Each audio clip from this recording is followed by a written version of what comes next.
Bonjour à tous. Aujourd'hui encore, nous allons procéder à un exercice d'application. Je vais vous faire la lecture d'un texte. Je vous invite à suivre attentivement cette lecture pour mieux saisir le contenu.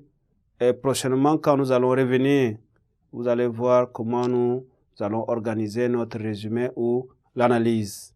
On nous demande, après avoir résumé ou analysé le texte, choisissez un résumé, un thème, puis discutez-le. Voici notre texte. J'ai pu vous dire que la notion de l'émancipation de la femme est encore très mal perçue par les hommes. Ils acceptent difficilement l'idée que la femme dispose de son corps comme elle l'entend. On évoquera bien sûr les pesanteurs culturelles telles que la dot, le mariage préférentiel, etc. Ce sont là les arguments fallacieux pour justifier l'insupportable. Or ailleurs, l'émancipation de la femme suppose aussi, quand elle désire un homme, elle peut accepter les initiatives de tout individu qui, a priori, lui plaît sans se faire insulter de tous les noms d'oiseaux.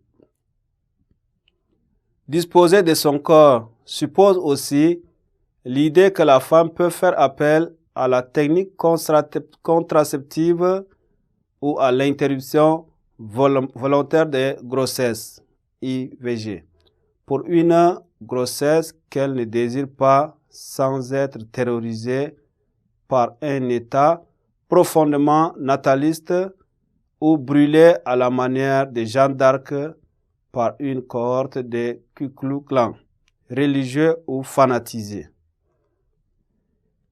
La femme, en s'inspirant de ce qui se passe au centre de l'espace francophone, à savoir la France, bénéficierait des avantages sociaux acquis et inscrits dans la Constitution.